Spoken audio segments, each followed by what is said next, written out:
Man, that's a wide gate. I mean, most gates are maybe 3 feet wide. And this one's 4.5 feet wide.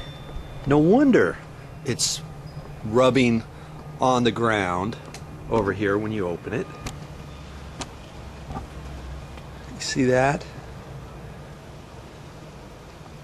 And it's sagging a little bit, and that's why it's rubbing on the ground, because this gate is so wide.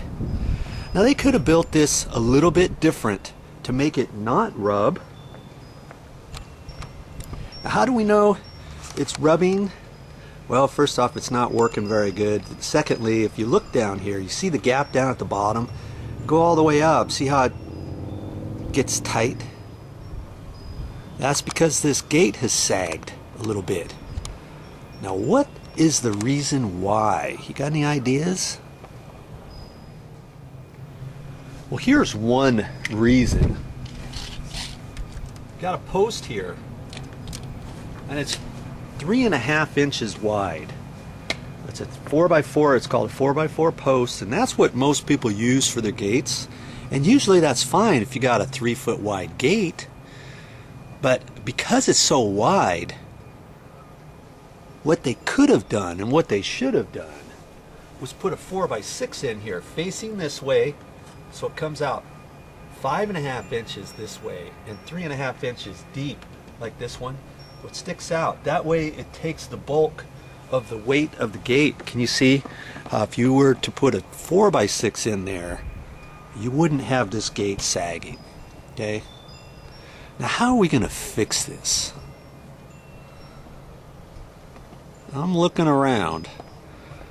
Sometimes you just have to look for different reasons. What's going on with the gate, as well as the fence, as well as the existing post over here, and check things out a little bit before you make a split decision to say, oh, usually the hinge is loose and all I have to do is unbolt this and move this over and rebolt it and raise it up like that, and everything will be fine.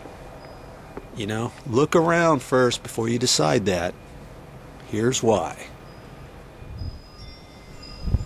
Here's that same post. There's the top hinge. There's the bottom hinge down there. Now look at the gap down there. Okay, that's a standard gap. Now look up here.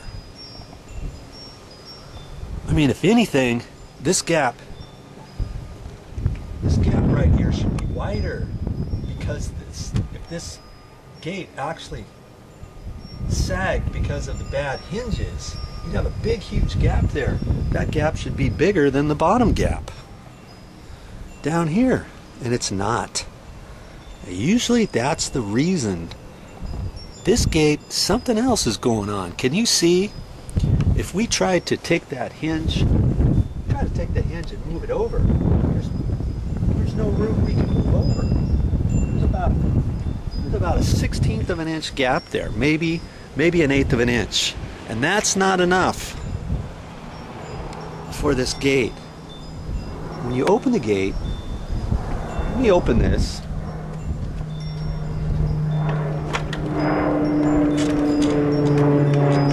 See that?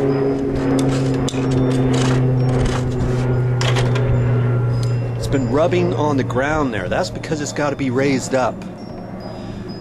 Now, if everything was fine, could you cut the bottom of the gate of the fence off? Yeah, the gate there, you could. That's really not going to solve your problem, because it's still going to be hitting up here.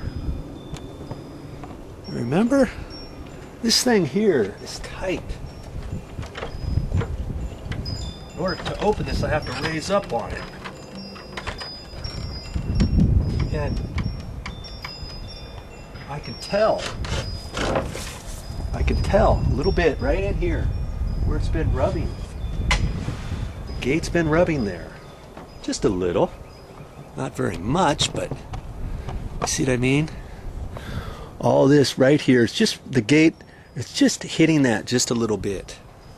Okay, so we know that this gate is, in fact, not working properly. I've got to raise up on it a little bit to get it to latch. And yeah, they could deal with it, and chances are it may not get any worse, but it's not going to get any better, is it? Now, what to do? Are you stumped yet? What would you do? Okay, here's the rest of the fence. Let me just show you. Here's the gate. There's your fence post where the hinges are, and here's the rest of the fence, and it ends right there. And well, sometimes, and this looks like a very nice fence. It wasn't built, doesn't look like it's been built that long ago. Nicely stained and everything. Somebody spent a little bit of time in it. Sometimes looks are deceiving. You may have to go on the other side of the fence to check that out first before we decide what to do. What do you think? All right. Good idea you got there. Let's go on the other side and check it out.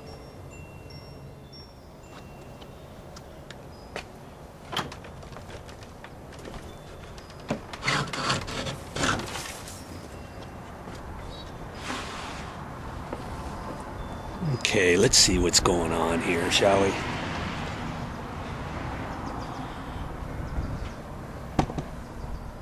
Okay, got a post here. Looks like it's been attached with a metal post behind there, bolted on there. That's kind of odd. Here's this post. Looks like it's going right down into the ground here, right next to the concrete. Let's look over here. Why are we looking over here? You shouldn't have to look over here, should you? Well, looks like there's a post here, another 4x4 post, and there's another metal post there, something, and it's been bolted.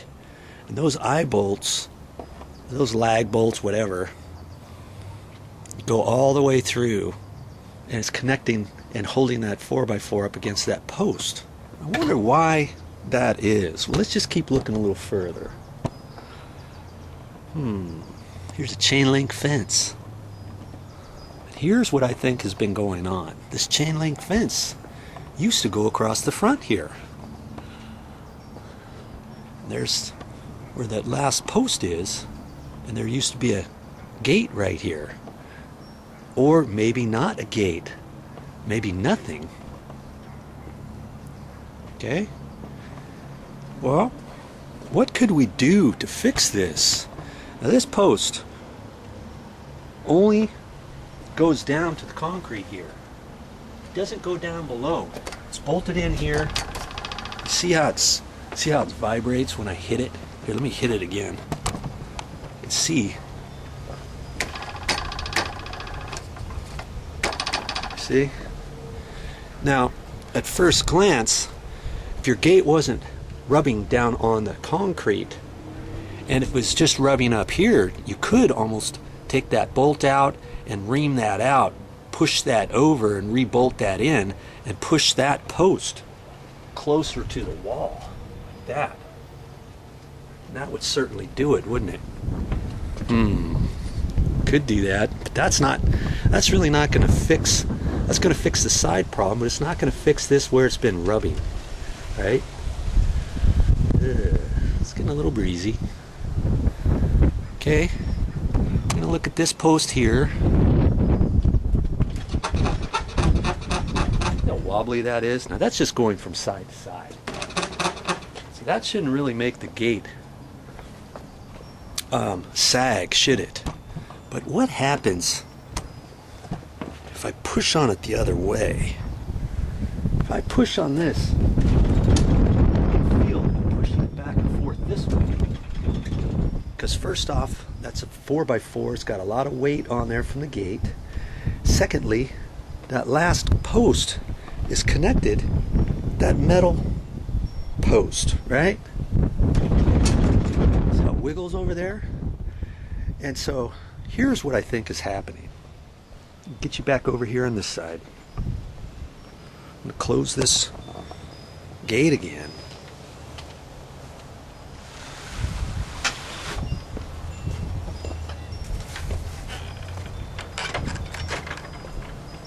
Okay, I got it latched and closed. I'm going over all this for a reason. Your gate and your fence might not be like this, but You might have something else going on, but these are all the types of things you need to check. Because at first, I wasn't prepared to even think about this next step. But if I push on that post right there, I'm going to give you a close-up right here, okay? That gap, there's really no gap there now. And now I'm going to push on the post over to the left, okay? Let's see what happens.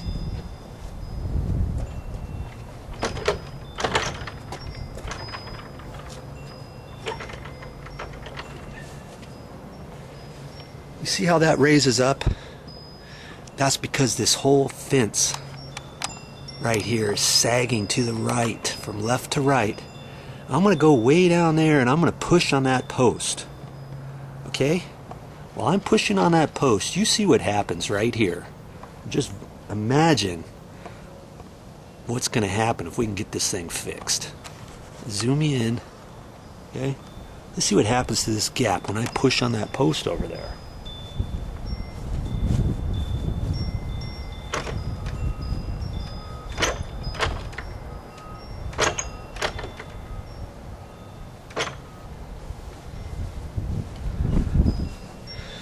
Did you see that? That's what needs to be fixed. We've got to somehow figure out how to get this whole fence section right here, from here over. We've got to get it pushed back that way. We have to get it pushed back to the left. Now, how are we going to do that? Because that post is right down into the concrete there, okay? Or in the ground, and they probably got concrete down below there. This post here looks like it's right down in the ground.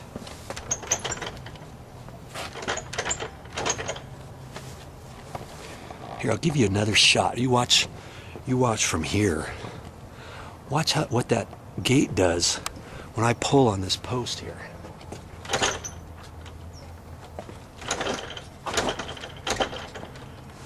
See how high it goes? When it goes up high enough, that means there's going to be plenty of gap down there. And I raise this. Okay, just so you've got this visualized. See how close this is to the concrete here? Now you watch what happens when I push on that post again.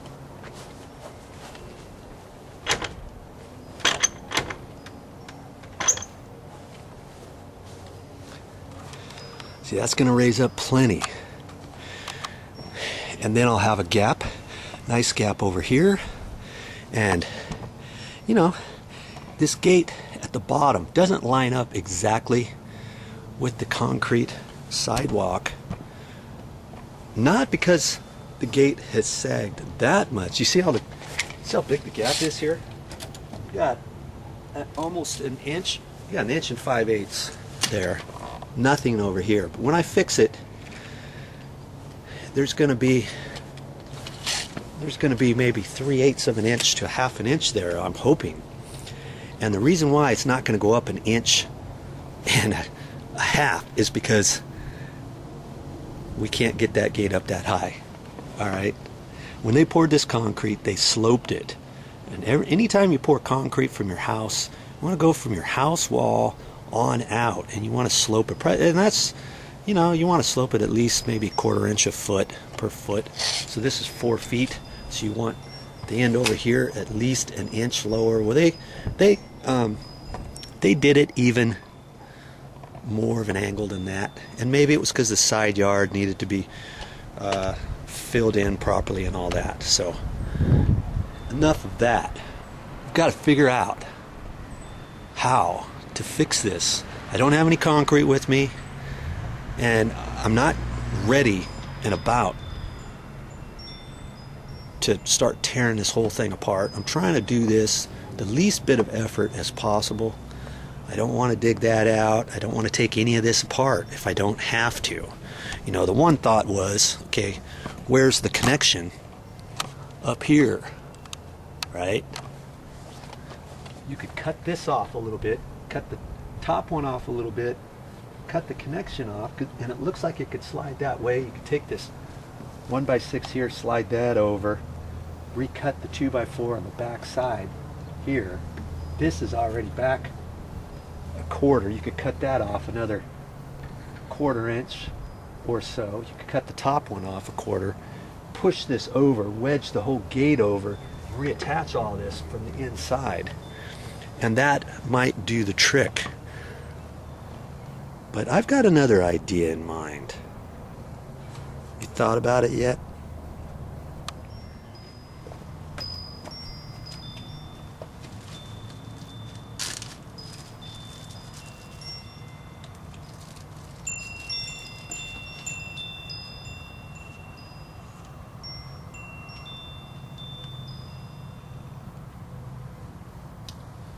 I'll be right back with more videos.